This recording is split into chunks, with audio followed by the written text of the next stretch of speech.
the Cabinet have also already agreed that for government contracts from now on, the basis for determining financial capability will be the financial statement submitted as part of the income tax return filed with the BIR, and not just like an ID that's part of a documentation requirement.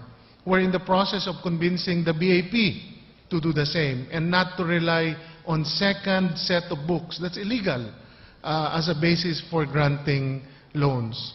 A banker friend of mine warned me that if I do so, if we insist that it be the case, that maybe there will be a reduction in loan availments of companies.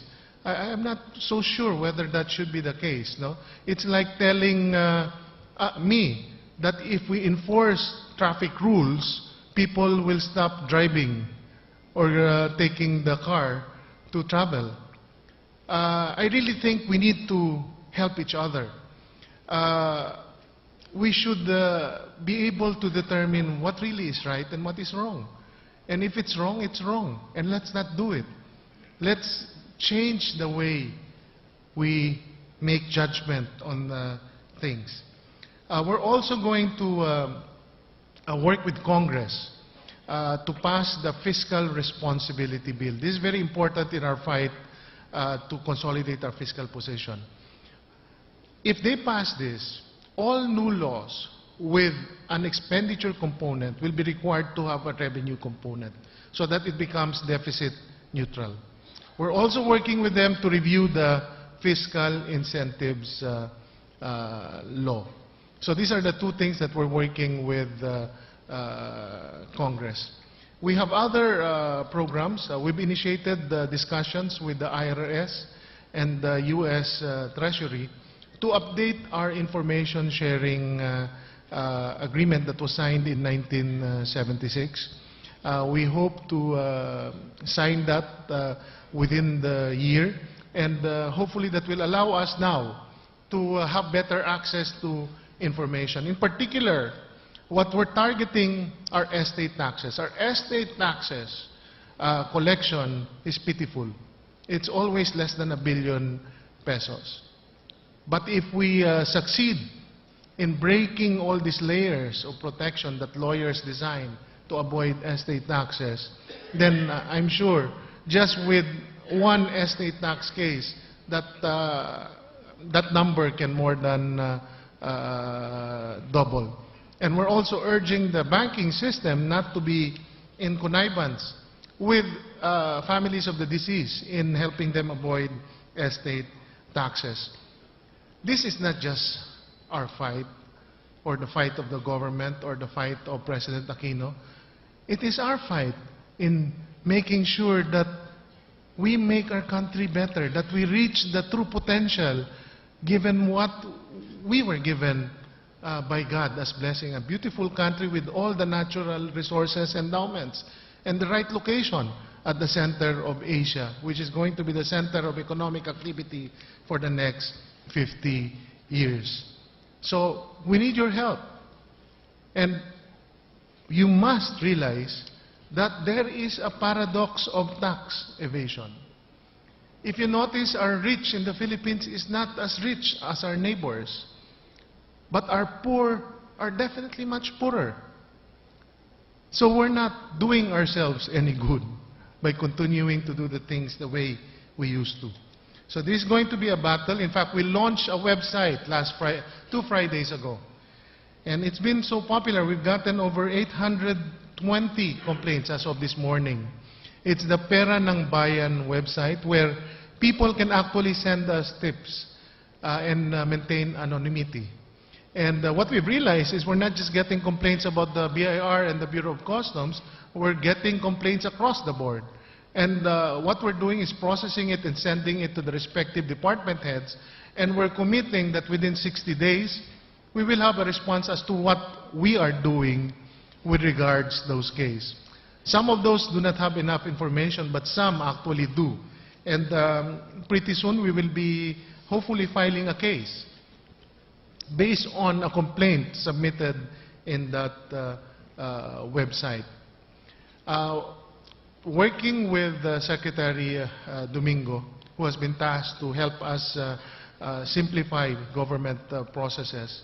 Once it's done simplifying ease of opening business in the country, he will help us with some of our processes as well. We'll work together as a team to make sure that the process in the Bureau of Customs, the BIR, will be simplified. One of the things we're thinking of in the Bureau of Customs is come up with 3 lanes: super green lane, and red lane.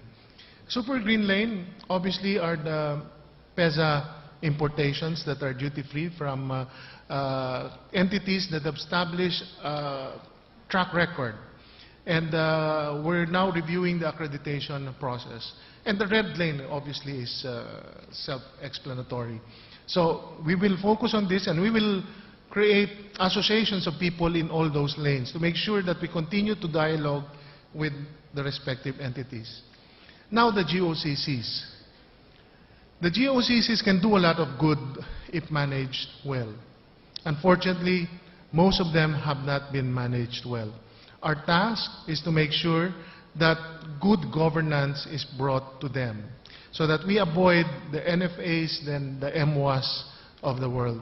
We're in the process right now of working with the Department of Budget, the PMS, in coming up with guidance that we can work with the directors that we've appointed. We're also going to use information so that we can benchmark them against their peers, either in the Philippines or outside the Philippines, and against themselves, to make sure that there is a basis for determining their performance. We also need to break up some of their functions, because some of them have a confused function. For example, NFA. They actually try to subsidize, when studies have shown that it costs them 5 pesos for every 1 peso of subsidy that they are able to give to the poor. And their effectiveness in targeting the poor is only 27%, I think, based on a study. And clearly, we need to remove that function from them. They have 3 roles: regulatory, warehousing, and price stabilization. We need to move the subsidy to the DSWD. So we have to analyze all of these GOCCs to make sure that we are not confusing what their mandate is. And if there's no reason to have a GOCC, if it's well served by the private sector, we should let the private sector take care of those activities. So we're looking at the over 200 GOCCs. Some counts say they're over 700. We actually don't have an actual count yet. We're in the process of making an inventory. But we want to assure you that we at the Department of Finance, working with my colleagues in the Cabinet, we're focused on becoming more efficient, more effective, and in not wasting government resources. In fact, led by Secretary Abad of the Department of Budget, we've adopted the zero-based budgeting concept, and that has allowed us to limit the increase of the 2011 budget, but at the same time increase the amount of money that we're putting in the priority projects. And we know that there's still a lot of wastage there. So hopefully we can improve the 2012 budget better. So again, this is not a 1-month affair, a 2-month affair. This is a journey. Our goal is to make sure that whatever we're trying to do is sustainable. So we're also dealing with the institutions. We need to create meritocracies. And in the Department of Finance, in the Bureau of Customs and the BIR, we have the lateral attrition law that was passed in 2005.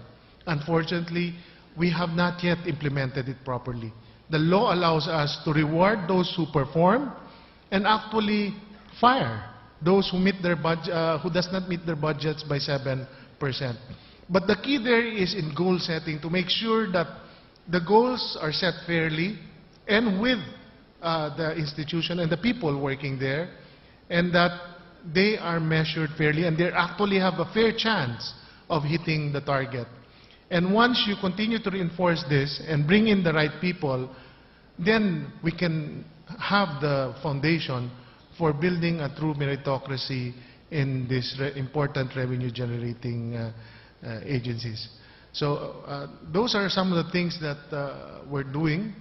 The order of the day, the marching order of President Aquino to us is good governance, make sure that we reduce tax evasion, we reduce smuggling. She's not here, but I'd like to recognize my partner in filing all of these cases, Secretary Leila de Lima. She's been hardworking, and we're about to file the first cases that we've filed before the courts. And hopefully the court system will process it quickly so that we can see convictions or dismissals by the midterm of President Aquino. Again, this is not just a cabinet. We need your help to succeed. And we hope that we will get your support, because our goal is only to make sure that we achieve the full potential of our country. Thank you.